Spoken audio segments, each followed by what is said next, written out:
Ya, terima kasih atas kesempatan yang diberikan. Assalamualaikum warahmatullahi wabarakatuh. Saya Radius Mokoginta dari TAPM Kabupaten Bola Mongondo Selatan.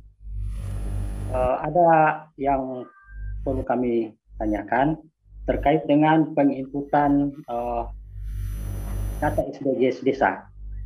Itu di kabupaten kami memang terkendala ke signal telepon. Jadi ada beberapa desa, sebagian besar, tidak dapat menyelesaikan penginputan data pada tahun 2021, tahun lalu. Sehingga pada saat dicek di dashboard yang aplikasi, itu tidak semuanya 18 itu terpenuhi, ada yang cuma satu, ada yang cuma dua, karena datanya tidak lengkap. Nah, yang ingin kami tanyakan, apakah desa harus melengkapi semua data yang ada di dalam pendataan SDGs tahun lalu untuk supaya bisa mendapatkan data yang valid? Ya. Yang pertama. Kemudian yang kedua, terkait dengan penyusunan RKPDes, kita selalu mengacu kepada Permendes. Jadi untuk kegiatan tahun 2023 ada Permendes yang menjadi acuan untuk prioritas dana desa 2023. Nah, apakah dalam penyusunan ini kita tidak menunggu itu? Karena biasanya Permendes itu muncul di bulan September, Oktober. Sementara untuk proses penyusunan RKPDes, desa harus memastikan bahwa ini termuat dalam Permendes. Kalau tidak, ya tidak bisa dilaksanakan. Nah, itu yang dua hal itu yang ingin kami minta penjelasannya. Pertanyaan nomor 2 bisa di... Pertanyaan nomor 2 tadi adalah kabupaten terkendala sinyal. Ya, Bapak Ibu yang saya hormati, saya sudah mengunjungi beberapa provinsi dan kabupaten terkait sinyal Bapak Ibu. Kalau misalnya seperti di satu daerah di Papua, sinyalnya itu tidak bagus, tentu tidak akan menghasilkan, tidak bisa dibuka data dashboard SDGs ini. Maka tentu memang ya tidak ada cara lain, itu harus mendapatkan sinyal yang memang bagus dan stabil ya.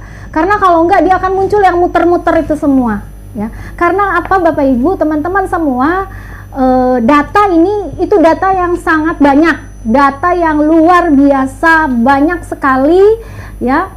Dan apa tentunya ketika banyak sekali itu kemungkinan untuk apa, dan rata-rata kan biasanya kalau orang mau mencari data itu kan pada jam kerja seperti itu kan. Nah, pasti susah ya karena trafficnya padat itu seperti itu. Terus kemudian bagaimana apabila misalnya data SDGs itu tidak lengkap ya, tidak ada cara lain seperti Pak Kaban bilang, harus segera dilengkapi agar hasilnya pun dapat maksimal ya, tidak terdapat migrasi data yang salah seperti itu, dan benar-benar data valid milik desa itu sendiri.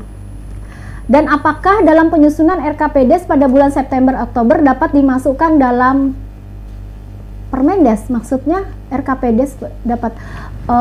Yang kami sampaikan hari ini itu adalah kami berharap teman-teman TPP bisa memahami ini, juga pemerintah desa, sehingga pada saat ini sesuai aturan dari Permendes 21 tahun 2020 adalah saat yang tepat dalam melaksanakan perencanaan pembangunan desa. Jadi di sana disebutkan bahwa pada bulan Juli sampai September teman-teman harus menyusun, pemerintah desa harus menyusun yang namanya RKPDes ya, pada bulan September sampai pada bulan September, sehingga nanti pada bulan Oktober itu sudah mulai diharapkan menyusun yang namanya penjabaran daripada RKPDes ini, yakni APBDes-nya. Nah, sehingga pada tanggal 31 Desember sudah bisa penetapan APBDes-nya, dan pelaksanaan dalam siklus pemerintah desa itu mulai 1 Januari sampai 31 Desember tahun N+1 seperti itu. Artinya tidak lagi desa itu menyusun perencanaan di tahun berjalan, tidak lagi dimulai dari Januari seperti itu. Jadi mulai dari sekarang itu sudah menyusun sehingga sampai ke anggaran belajarnya, sehingga N+1 itu tahun depan sudah tinggal melaksanakan. Kemudian desa Pak Radius dari Bolang Mongondo, memang untuk pengisian input ini perlu lengkap, Pak. Jadi kalau Pak Menteri Desa, PDT dan Transmigrasi itu menyampaikan bahwa paling tidak 85% terisi. Karena itu hitungan-hitungan statistik, ada satu standar deviasi di atas yang di situ menunjukkan data bisa digunakan untuk olahan dan analisis data. Untuk penyusunan RKPDes bulan September Oktober, benar Pak. Jadi rancangan peraturan Menteri Desa untuk prioritas penggunaan dana desa 2023 sampai minggu lalu, sampai hari Kamis minggu lalu, itu di situ masih ditunjukkan bahwa penyusunan RKPDes dan RPJMDes berbasis data SDGs desa. Nanti kita lihat pada hasil akhirnya, tapi sampai draft terakhir masih menunjukkan demikian.